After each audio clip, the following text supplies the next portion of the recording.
Hi, everyone, and welcome to the Foster Files. My name is Kelly, and I'm a foster with a rescue in the Pittsburgh area of Pennsylvania. And today I'm talking to somebody who I met through the current foster that I have. If you've been listening to this podcast since the beginning, then you are very familiar with some of the challenges that we faced with our current foster, Max. And Cross Your Paws, the organization that we're fostering through right now, has done a really great job in supporting the struggles that we have with Max. And we've had some training sessions with Lauren, who you guys are really familiar with. But we took it a little bit further in the last few weeks, and Cross Your Paws actually sent over to us a animal behaviorist, and that's who we're talking to today. So everyone, welcome Lillian. Lillian, thank you so much for being on the podcast. I really Thank you. appreciate it. Thank you for inviting me. This is fun. Yeah. I look forward to it.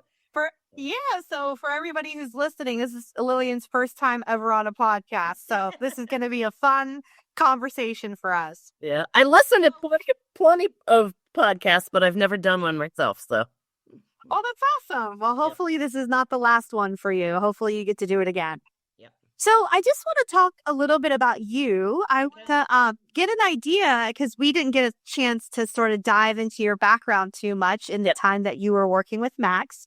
So how long have you been working as an animal behaviorist, and how did you come to the work? Okay. So first off, I don't really call myself an animal behaviorist. I call myself a behavior counselor. Just because I think technically to be an animal behaviorist, you either need to have your PhD or your a vet behaviorist, and I'm neither of these. Yeah. So I'm just basically a glorified dog trainer who has a specialty and a certification in behavior. So I first started getting interested in dog training when I moved to Pittsburgh in 1988, believe it or not. And 88. I had just graduated from college. I really wanted a dog, but I was going to, came here for graduate school. I really didn't have time for a dog. So I got a cat. I was in an apartment that let me get a cat. And so when I got my cat from Animal Friends, and so when I went down to Animal Friends, I found, they have dog walkers. So I signed up to be a volunteer. And so then I got interested in how can I make the dogs more adoptable? And so, first I was just a dog walker. Then I started taking dogs through training classes that they had for the dogs. Then I started this is kind of the traditional way of how a lot of people get into dog training. I started helping with classes, and then I started teaching classes. And I was really lucky to have somebody who was supervising all of the volunteer trainers who encouraged us to become legit and get certified. And so in the mid 90s, I think it was 1996, I applied to be a certified professional dog trainer. And so you have to basically meet the criteria of training dogs so many hours, and you have to take a test. And so at that point in time, they were only giving it at the Association of Professional Dog Trainer yearly conferences. So I traveled down to Florida with a bunch of my fellow trainers, some Animal Friends, took the test, and then came back to Animal Friends. And then I realized, man, I am spending an awful lot of money, because then you have to keep your CLE, your continuing education up. I'm spending an awful lot of money just to be a volunteer dog trainer. So then I thought, well, why don't I start a business doing dog training? So that's when I started working with people in the home. So it was the mid 90s that I started doing that. So if anybody out there who's listening has any interest in becoming a dog trainer, I'll tell you the best education is volunteering for a shelter, because you get dogs, little dogs, big dogs, dogs of all different breeds, all different mixes of breeds. And unfortunately, in shelters, dogs are probably the most stressed that they've ever been. The lucky ones are the ones that come in through the humane agents or were strays. Sometimes being in a shelter is the best life they've ever had. But dogs that have been in a home that come into a shelter, it is so stressful for them. It is so stressful. So it was a great education. So basically so I got my start at a shelter, and then just started like eating up as much as I could about dog behavior and dog training, and going to conferences and seminars and reading books and stuff. And so then in the early 2000s, when the Certification Council for Professional Dog Trainers offered a behavior certification, I then studied for that and took that test and passed that test. So I have two certifications: professional dog training and then a behavior certification. And what makes them different from one another? Well, so dog training is just teaching dogs to do something, teaching dogs sit, down, stay, tricks, teaching them how to do stuff. Behavior really is kind of understanding why dogs do what they do and how you can address some, behavior problems that people are having, like how you can address anxiety or aggression or, potty training, whatever behavior problem. Dog trainers know a lot about dog body language and how to teach dogs stuff, but they don't always really understand the psychology behind why dogs act like they do. And I think without that knowledge of why dogs do what they do, why they respond the way they do in certain situations, you really you can't modify the dog's behavior. And that, there are a lot of trainers out there who think that you take a dog with aggression and just teach them some really good obedience and that'll solve the problem. And now you have to address the underlying issue of why the dog is acting aggressively in certain situations. No, I was just going to say that the reason that I asked you to be on this podcast, because to give everyone a little bit of a background, you were here probably 3-4 weeks ago. Yeah. Does that sound about right? Yep. Okay. Yep. So she was here about 3-4 weeks ago, and we sat at my kitchen table prior to her meeting Max, and we spoke, and then she met Max, and then after that session was done, we sat at the kitchen table and we talked a lot more. And the reason that I wanted you to come on the podcast is because the way that you broke down Max's behavior in the way that you spoke about it was just so incredibly captivating to me. So I want to give our audience a little bit of a taste of that. And so I'm going to challenge you to remember your session with Max. Okay. And I'm going to challenge you to talk a little bit about why he is behaving the way he's behaving, and sort of as a refresher for my listener and as a refresher for you, Max has a stranger danger element to him. Mm-hmm. And he has accepted you as a trusted person. He is sweet and loving and not reactive and is food motivated and like a Velcro dog and wants to be with his people. But you have to earn that from him. And that is my impression of it. And so what we were finding that when people came into our fence line, when people came into our home, he would get near them and we wouldn't really have much in the way of a warning, right? We wouldn't get a pre-growl. He would kind of just sort of create distance, jump and snap and say, get away from me. I want you to get away from me. And so Lillian came in, which, by the way, Lillian did not see this behavior in person, not one time, because of the way she approached dealing with Max from the beginning. So I want you to tell everybody a little bit about what your assessment of Max was, just because I think it's really an insight to the way that you look at dog behavior. So I knew, first of all, after speaking with you and Lisa and getting a little background and listening to the two podcasts that you did about him, I really didn't have a good feeling coming to your house. Like I just, but I knew he was I knew from what you were describing that he was acting out of fear. He's not a bad dog, and that his reactivity and his explosions were exactly like you said, to create space. So I wanted to set him up for success.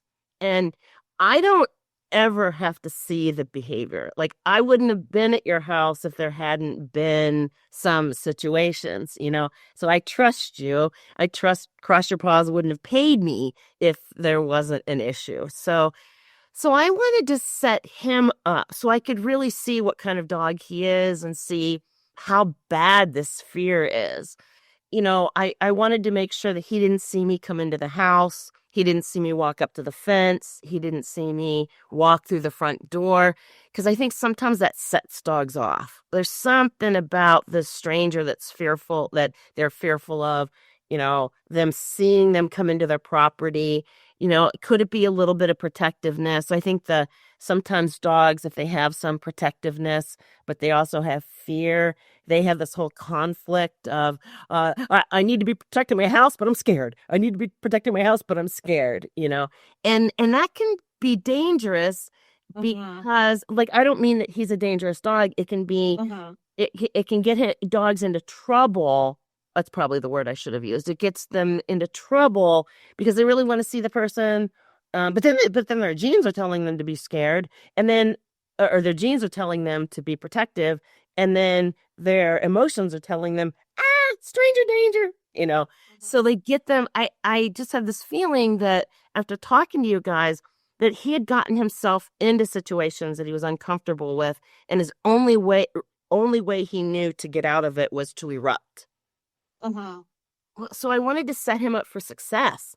And I was very pleasantly surprised how easy it was and how accepting he was of me when we set the environment up for him. And I think that, we do dogs. I just feel so badly for dogs sometimes because we really set them up, and not with good people who really love their dogs and just don't know they're doing anything wrong. They can set their dogs up, and then of course, when the dog acts bad, what do? You punish the dog, or you get mad at the dog. And so it is just a cluster. And so sometimes for dogs like Max, I what I find is, like, when you've got a little puppy, and a little puppy, they're 8 weeks old. People don't care that they jump. People don't care that they do stuff. But then as they get older and the dog gets bigger, and he's a big dog, then they get mad at them. So stuff that they were allowing to happen at 8 weeks old, they're not allowing to happen now at 4 or 5 months old. And what do they start doing? They start being mean to the dog. So the happy-go-lucky dog is jumping on somebody, and then they knee them in the chest, or they step on their feet, or they yell at them. And that's confusing for dogs. Like, huh? People used to love me. People used to be nice to me. Now all of a sudden they're being mean to me. So that can cause some conflict. And so I didn't want, I wanted to set Max up for not having any conflict with me. And it worked. And it worked because he really is a good dog. He really is a good dog. We just have to respect the fact that he doesn't know how to get himself out of situations. So we have to teach him how to get himself out of situations. We have to make sure. That's why with him, I know I taught you, don't have him come take a treat, but actually throw treats to teach him to approach and then retreat. So retreat, treat, retreat, treat, retreat. So you're teaching him, as opposed to having him come up to the person to get a treat and then be like, oh no, I'm too close. What do I do? Right. So one of the things that I do on this podcast is I encourage everybody to be super transparent about the good, the bad, the ugly, right? And I'm very transparent about stuff. And I was able to record, Michael recorded it for me, an incident where he reacted to a really good friend of ours, obviously prior to Lillian being here. It was in the fall. Yeah. And What was interesting about watching that video after having our session with Lillian is even I could see what I was doing wrong right away in that video after having talked to her. So what I did in that video is I positioned myself directly behind him. So right away, I took away an exit strategy for him. Right. So now I'm closing in this space between this person he doesn't know and this person he wants to protect. Right. So not only do I do that, but I have this super tight grip on the leash, which is for safety. So again, well-intentioned, but not necessarily positively received. Yeah. And then I am allowing him to approach this person that he doesn't know, and he doesn't have an escape route. So he reacted to her. And again, Max has never bitten anyone. Let me be clear about that. But it is a scary thing to have this huge black dog, all of a sudden give you this loud woof and sort of come at you to say, I need my space. Yeah. So I think what is so important in these sessions that we have with someone who works with behavior and a trainer is that we can kind of step back and say, how are the body language that I'm doing and the things that I'm doing, how is that affecting the behavior that's going on in the dog? So it's not necessarily always like, obviously our reactions are important, but also what is going on that's leading up to that. Yep. And what is this environment that this dog is in that's kind of showing us this negative behavior is coming out? Because think about yourself. You're in a crowded space or you're in a really small space and a person you love and trust is literally like pushing you toward this other person and there's nowhere else to go. Like that's wildly uncomfortable. And that's what I was doing to Max. Yeah. That's what I was doing to him. Yeah. Obviously my intentions are good, but and again, I don't necessarily say this to self-deprecate, but I want people to feel comfortable owning their own responsibility in these situations. Yep. Yeah. And it's helped me when I adopted my first dog. My only criteria was I want the hardest to place dog that you have at the shelter, and their eyes lit up and they're like, let's give her the dog that put 15 stitches in a kid's face. Yay! Because nobody wants him, Right. So I took him. I adopted another dog that I was only going to foster, but then I was just like, this dog is such a pain in the butt. I don't trust people not to hurt him. Mm-hmm. And he's a dog very much like Max, like a friendly, good, nice dog, but really scared of men. And he barks, and he barks and reacts towards men. And then I ended up keeping him just because I just thought it's not really fair. I rescued him myself. I didn't have a rescue group backing me up, but I just didn't feel like it was fair to place a dog like him with somebody when I hadn't fixed him yet, and I knew it was going to be a lifetime of management, and so I just kept him. And I have to tell you that when the dog, the 15 stitches dog, when he died, JJ was about a year old, and I remember laying in bed going, I have 14 more years with this dog. I did not really like him that much because he was 6 months old when I rescued him. I don't do puppies. They are a lot of work. And he ended up being my heart dog ultimately. But I think so it's really helped to actually live with a dog like Max and a dog worse than Max. It was really helpful. They taught me a lot, and actually in working with JJ, I was still kind of a young trainer, and I hired a friend of mine to help me out. She really helped me out, and it was through him that I learned the treat retreat, and it was through him that I learned how necessary it was to keep. My job was to keep him safe. Uh-huh. And so, and in the 14 years that I had him, he never bit one person. And he scared people at times, like when he would erupt, kind of like Max, it's scary. Uh-huh. And he was a German Shepherd mix, But yeah, he ended up, so I learned so much from those dogs too. but I also learned sympathy too, and what it's like to live with a dog. The last dog that I adopted from a shelter, she too, I looked at her rap sheet and I was like, oh man. But I just really loved her. And so I took her home and she outlived her rap sheet. There was a lot they didn't report. Um, Mm. but and so I know what it's like to live with a dog where if I make a mistake, it might cost this dog they can't leave my house. And so it might if I make a mistake and it's a bad enough mistake, it could cost the dog their life. So I know what it's like to live like that. I'm curious because and this is going to be a harder question Yeah. for both of us, I think. But last year, over 400,000 dogs were euthanized in America's shelter system. Okay. We know that it's a big number, and it's probably going to be a bigger number this year because we're getting back to pre-COVID numbers, according to bestfriends.org. And it's just the reality of the situation that we're in. And I am certain that there are dogs that have been put down this year that are easier dogs than Max, Yeah. right? And Max is not the worst of the worst by any stretch of the imagination. No. So how do we navigate that as volunteers and as people who love dogs? Because honestly, if you said to me that this dog that bit a child and caused 15 stitches, obviously let's take whatever context and whatever happened sort of aside, but that dog was getting a place over a dog that hasn't had a bite history, and that dog now is being put down. Like, how do we navigate that? Because let me tell you, that's difficult.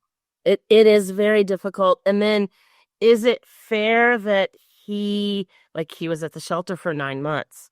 And Right. how many dogs, while his unadoptable dog was being housed, how many other dogs lost their lives? And that is one reason why I'm no longer like with a shelter right now, is because it's soul crushing. It is Mm-hmm. soul crushing being the one that's making those recommendations when Mm-hmm. I love dogs and I'm in this to help dogs and I'm in this to save their lives, you know. But I also have been with too many people who have adopted. I went into it with open. I knew what I was getting when I adopted Rocky. I knew what I was getting when I adopted Athena. I knew it. I made the decision. It was my choice. But like when you go to a shelter and you want to adopt a dog as a pet, and you just want a friend, and yeah, there's going to be some training issues. There's always going to be something that comes up, right? But you're not really looking for a project, or you're not looking for a dog that's going to hurt your friends or or God forbid, kill one of your pets or kill your neighbor's pet. Or so it is really hard. And what I encourage, there's no bright line rule. Like there is no bright line rule. I don't know what caused Rocky to bite the kid in the face. So nobody really knew what happened. It was a toddler. Was the toddler properly supervised? Who knows? But I think when you have bright line rules, then that means that there are some good dogs that made mistakes that really are not dangerous dogs that lose their lives, and that's really sad. One of the things that you look at is how bad have the bites been? If there have been bites, how bad have they been? And there are some tools out there that help people. Ian Dunbar has a dog bite scale, and that goes from 0 to 5. Or is it 6? I can't remember right now if it's 5 or 6. But like in his mind, anything over a level 3 bite is a dog that can't be fixed, but has to be managed the rest of its life. And then a level 4 bite and over is a dog that's dangerous. So, and that's just the sheer bite strength. It's how many of the canines they're biting with, how deep the bites go. Are there multiple bites? Are there multiple bites with regripping? but so that's one thing. Can the dog be managed? Like a resource guarder is probably a less dangerous dog than a dog that has, fear aggression and really will bite visitors. Mhm. Because the resource guarder, you can always feed them behind closed doors or feed them in a crate, or there are ways of managing it. So, but I encourage organizations. There are these things called a similar a similar accords. It is a document that each organization can create that gets input from whoever your adopters are that are coming to you. So it gets input into from the people in your community who are going to be coming to you to adopt on what is an adoptable dog. And then people involved in your organization, volunteers, staff, founders, board members also give input into what to your organization, what is an adoptable dog. And I'll get them to you Okay. by the time we're done here. So there's and I think it was I want to say the ASPCA in San Francisco, or it might have been UC Davis, their shelter vet program that created these accords. And it's you create your own standards. It's to help you. So yours will be different than the humane animal rescues, will be different than animal friends, then will be different from an animal control facility. So everyone's will be different depending upon who your adopters are, what the public's expectations are, etc. So I think that is really helpful to come up with that document. This is what our adopters are looking for. These are the kind of behavior problems an adopter is willing to put up with. This is the kind they're not. This is what your community thinks is a dangerous dog, is not a dangerous dog, etc. So it helps kind of guide your decisions. But I also have kind of a risk assessment that I've created over the years of, I look at how predictable is, so let's use Max, how predictable is his aggression? And I think maybe before I came to visit you, you might have thought he's unpredictable. But I think maybe now when you're looking at it, it is kind of predictable. Yeah. To a degree. We did have a situation the other day where we were in our neighbor's yard, and our neighbor who we've talked to numerous times on walks, Max has been around him numerous times. Well, the neighbor went to go look at Michael's phone because Michael was showing him a picture of a deer that someone had harvested. And Max started to do the run to and it was not a friendly run of hey, what are you doing? And so that was a little unpredictable. I was not expecting him to do that. It did feel like it was a protective thing because he was approaching Michael, but he wasn't approaching Michael toward us. You got to understand, he was walking away from us because I was holding the dogs in a different section of the yard. Michael was standing in another section, and Alan went to approach Michael, and Max wanted to sort of go at him. So that was a little unpredictable. I would say maybe it is a little more predictable when people come over, I can't see it happening, but I don't know that he's fully predictable, which is part of the figuring out of. Yes. Can he be managed? For the most part, you can change the way you introduce people to him. You can be more. So there's a lot of positives. And again, he's got the positives of he hasn't bitten and he hasn't drawn blood. That's exactly right. Yeah. And I think, if you were going to talk to fosters, because here's something that's kind of been coming up in our organization, and I think it comes up for other organizations that operate in a similar facet that we do, where we have partner shelters that we work with, right? And they do a preliminary evaluation of many of the dogs, right? We get dogs in from a lot of different avenues, but the bulk of them come from these partner shelters. And so they're going to dog test them and cat test them when able to, a kid test them and get a preliminary evaluation. However, once the dog gets into a foster home, changes happen in that dog behavior, right? And it can happen either way. It can happen both positively, where you thought a dog that was not kid friendly turns out to be, and vice versa. It can be negative, like the dog you were talking about before. So I guess my question is, how do you think as fosters we need to approach understanding that and preparing ourselves for that possibility and eventuality? Yeah, and that is I'm going to answer it kind of in general terms, starting with that is one reason why a lot of shelters are backing away from behavior evaluations, because what they were finding is a lot of times the behavior you see in the shelter in a really, really, really stressful environment is not the behavior that you see at home, and vice versa.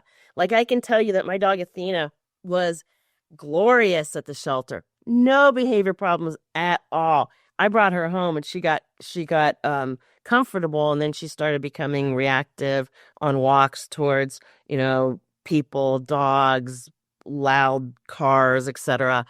So I think there is a place for behavior evaluations. I think behavior evaluations, obviously, if a dog is a resource guarder, willing to leave their food, willing to bite, you don't place that dog with small kids, and you need to know that. Too many shelters were using behavior evaluations as means of euthanizing a dog. And there's this feeling that that's really unfair. So the behavior evaluations, I think, sometimes can tell you who the worst of the worst are.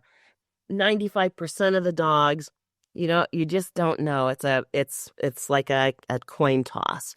So they can tell you a little bit. You really don't know the dogs until you get them into a home. So I always, and I think some of your volunteers have learned this the hard way. They go slowly. Like, people get this new foster dog and they are so excited and they want to take it for walks and they want to introduce the dog to all their neighbors and they want to, hey, bring your dog over. He's good with other dogs. They take him for a bath. They take him to Petco to get some new toys. They might take him to the dog park. All this stuff is so stressful at a time that is very stressful for the dog. Moving from one environment to another is very stressful for them. So I think some of the advice that I can give fosters is give the dog time to decompress. Give the dog some downtime. Get to know the dog before you start overwhelming them with taking them places, and go very slowly with these dogs.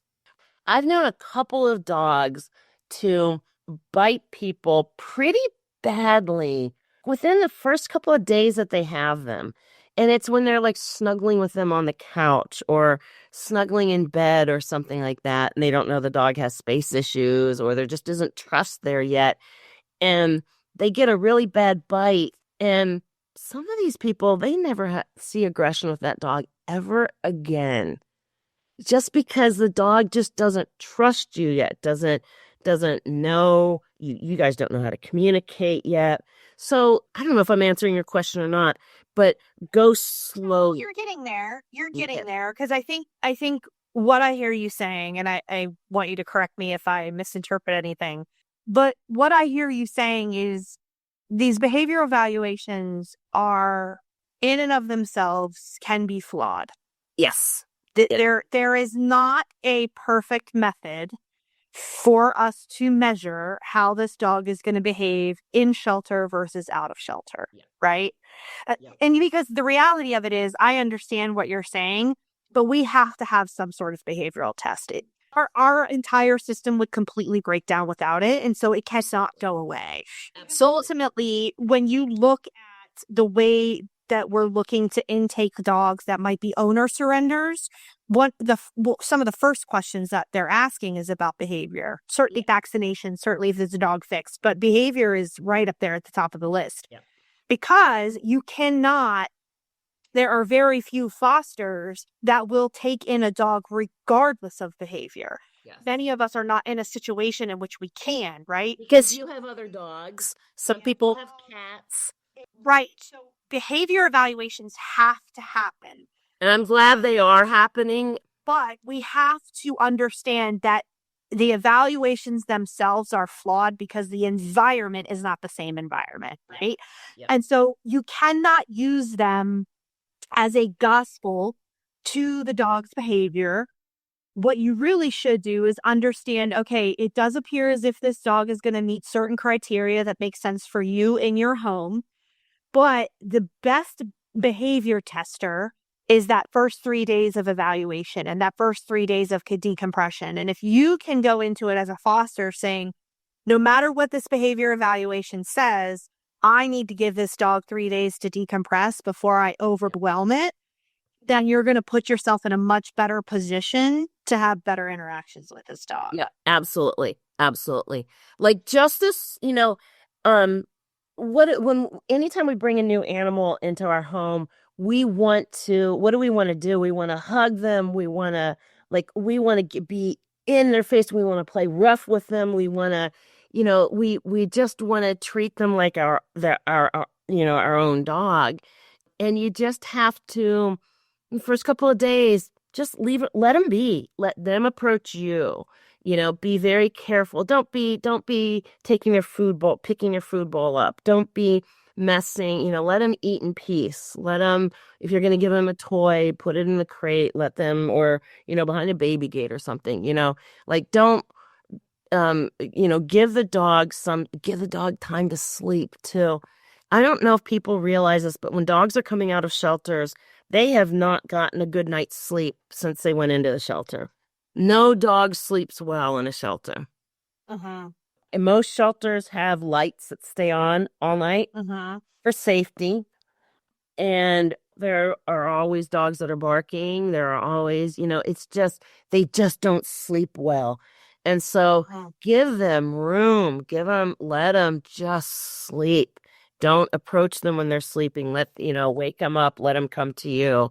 Just little things like that until the dog gets to know you and trust you, then you can push things a little bit.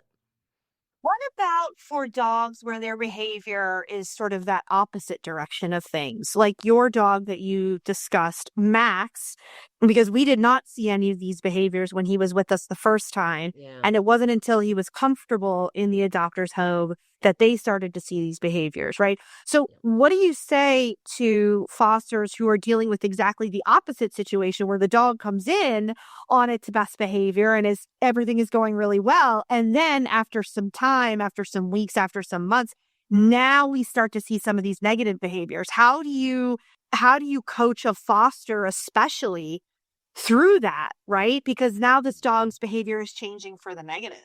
Yeah, and it's easy to blame, right? It's so easy to blame it's easy to blame like the adopter. Well, the adopter messed the dog up. Well, you don't know that. You don't know that. And just like with people change when they get comfortable, dogs will change when they get comfortable.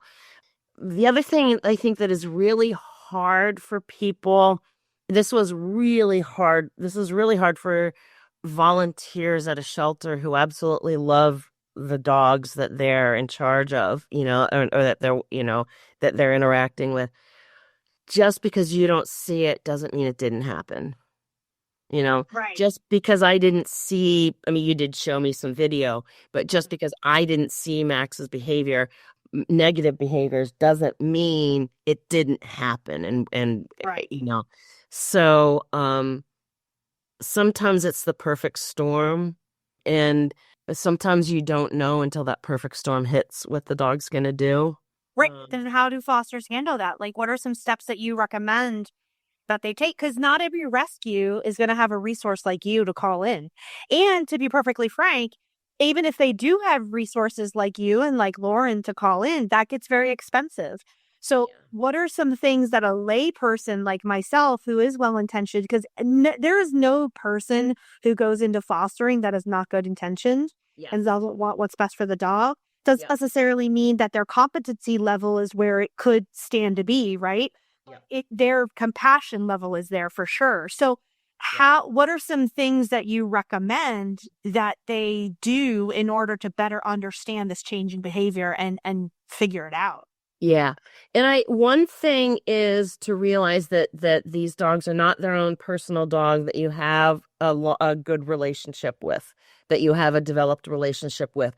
So you might be able to get away with doing some things with your own dog that you can't do with these dogs. Like I always tell people, be very careful with your fosters about correcting them, about yelling at them, about, any kind of like physical corrections, about scaring them, or your dog goes to put their nose in the garbage, and you can yell at one of your dogs, hey, get out of there, but you do that to a dog that you don't know, and that might have been in the prior history that they had with people, might have been followed by something really bad. So those kind of things can get them can make a dog react negatively to you. So be very careful about stuff like that. Be very careful about, again, even verbal corrections. Try to redirect them. Try to keep it low key. Again, keep in mind that this is not your dog who's lived with you for a couple of years, who trusts you, and knows you're not going to hurt them. And even though you might have just been clapping your hands to get them out of the trash, that loud noise might scare them and set them off and might be a triggering event. So I would tell people to be very careful about stuff like that. Is that the kind of thing you're asking for? Again, I start going a mile a minute, and then I'm like, wait, what question did she ask me? Yes. Okay. No, I think I'm just looking for, one of the things that I've learned in all the years that I've been training humans, I have learned that if we can leave people with a couple of actionable things, a very small handful of actionable things, they tend to enforce and use those things more than if we give them, mountains and mountains of knowledge to pick and choose those actionable things from, right?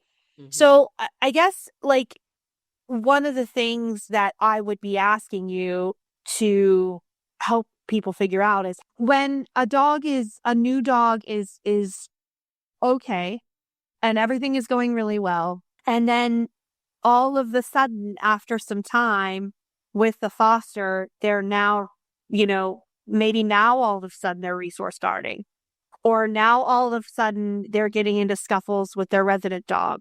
Or like we recently had a dog that was sort of nipping at the husband and nipping at the kids, but it wasn't doing that from day one.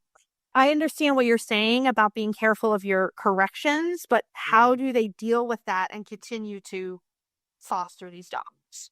Yeah, yeah. So one of the things I always try to do when, like, if they were to call me, what changed? Like, is it just the time, or did something else change? When's the last time the dog went to the vet?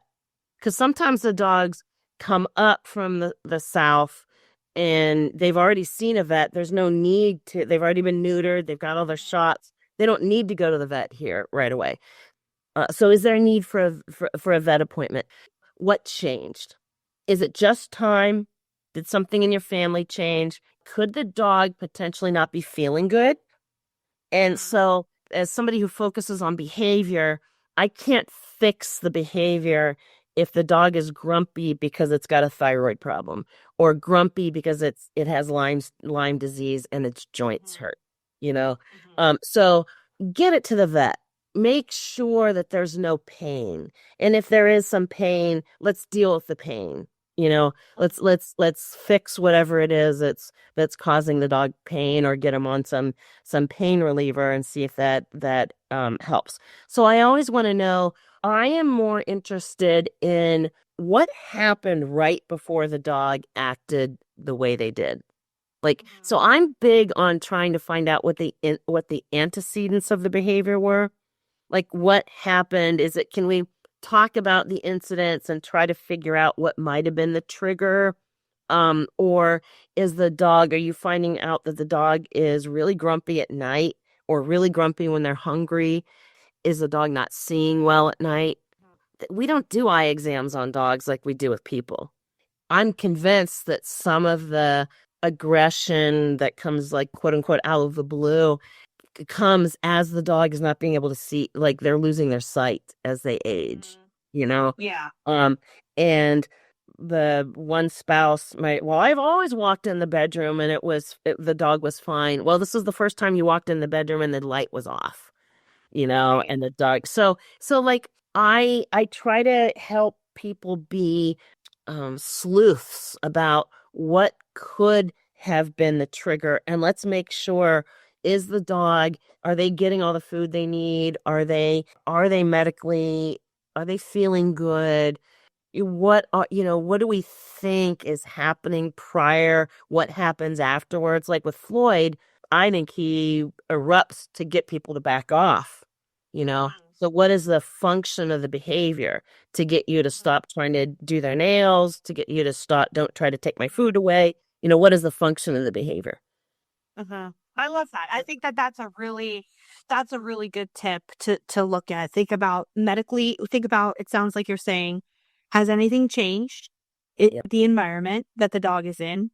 Is it possible that the dog could be in pain? Has the dog been properly evaluated for that? Or have some other physical limitation, Yeah. such as eyesight, such as hearing? Because even losing your hearing, everybody's sneaking up on you all the damn time. Yep.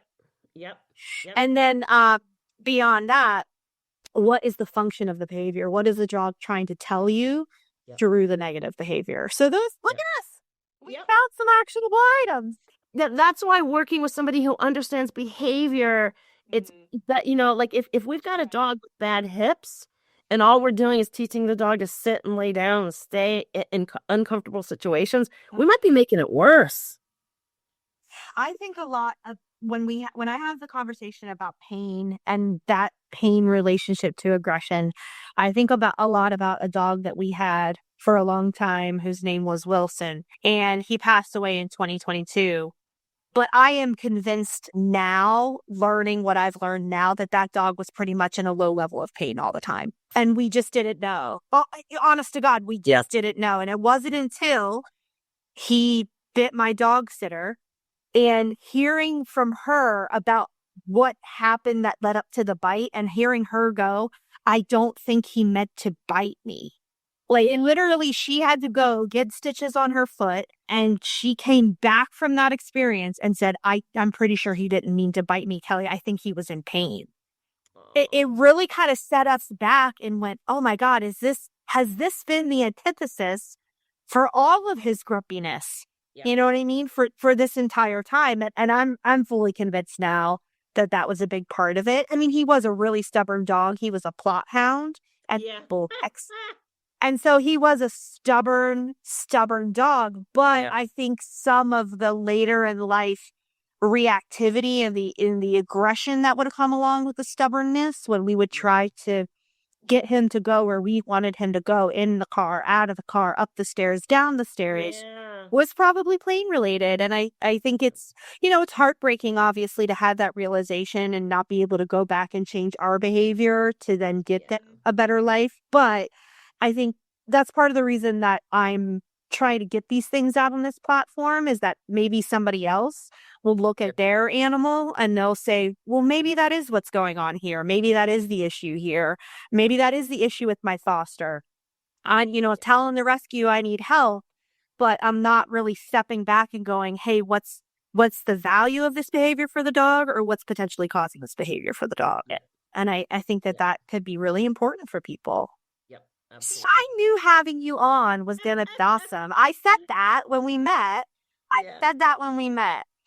I really, really appreciate you coming on. It has been such an eye-opening experience. I hope you're open-minded to do it again. I hope with a topic I want to talk about. But I really appreciate it. And one of the things that I have talked and I usually put in my questions, and I don't know if you had a chance to do this, so please don't feel bad if you did, but by any chance did you come to the table with a foster dog for us to talk about for the Foster Spotlight? I'll tell you what, the dog Floyd, the other dog that I evaluated recently from Cross Your Paws, he is a really nice dog. he didn't even bark when I came to the door. He greeted me. He's one of those dogs that smiles. And like he was just like, "Are you here to see me? You're here to see me." Like he was just so happy to like he is a really nice dog. So what do you feel like? So we're gonna do this right now. We're gonna foster spotlight Floyd right now. So I want to hear about and you could just give me a really brief synopsis. Who do you think is a perfect adopter for Floyd? Honestly, I think I think he could go into almost any home. I Okay. probably wouldn't place him with young kids. He's big. He did have an incident with the son in the family early on, but Mhm. never again. And I watched him interact with both the kids. Their kids are what, like I think the youngest maybe is 12 and 15, Okay. something like that. I watched him interact with them, with the foster mom and dad, with me. I think this is a dog that was coming out of a shelter being boarded for 9 months. I think he was shell shocked. He was like, "What is happening?" You know, Uh, and I think he misinterpreted. I think he was he and the son were playing, and I think he just didn't know what was going on. It wasn't a bad bite, and he's fine now. They had a I don't know couple days before I came to visit him, they had a death in their family, and they had people tramping in and out of their house for days. And he was fine without, they were very careful at first, but he was eventually fine. He was even fine with the 5-year-old that was there. So, like, he likes people, he likes visitors. For a hound mix, he doesn't bark much. Like, I okay. don't know if they've ever heard him bark. He didn't, He's a I did, beautiful dog too. I've met him yeah, in person and he's tall. yeah, So he's a bigger dog. He's not heavy. He's a very lean, yeah, tall. And he's a beautiful brindle. Is yeah. he I do remember at one point on his profile he was not dog friendly. What's your assessment of that? His first foster home, he was in the foster home and he and the one dog did not get along, but I think he got along. I think there were two dogs in the family. He got along with the other one. So I don't want to say that he's even dog selective. It could have been a thing between the two dogs. It could have been like I don't know enough so what I will say is I don't know enough to judge it. Okay, so an appropriate meet and greet would absolutely have to happen, which Yeah. which of course Cross Your Paws requires anyway. But if you are Yeah. considering looking up Floyd, please understand Yeah. that you're gonna need to make sure. And then, do we know if he's cat tested? Do you know that offhand? Do not know if he's cat tested. I Okay. don't think we know All that. right. And we do know he So, pulls on leash. He pulls on leash. So he's a strong walker. But, right, right. that's So just listen, so be prepared that if you're going to exercise this dog, that you work on leash skills and that you're physically capable of handling a dog that has learning their leash manners. So if you're interested in learning more about Pretty Boy Floyd, go to the Cross Your Paws website. I will link his bio in the show notes so you can check him out. And she's absolutely right. Floyd has been with our rescue for quite some time. And he is definitely looking for his forever home. So if we can find that for him, that would be a really great opportunity for the rescue and for the dog. So Lillian, thank you. I You're welcome. appreciate your time. I appreciate your expertise. Welcome. Thank you so much. I'm sure we'll be talking here soon. And Okay, stay in touch. And if you can think of anything else you want me to have, yeah, I'd come back. I will. I will. Thank you so much. And I hope you have a wonderful holiday season and a Thank great you. week. You too. You too.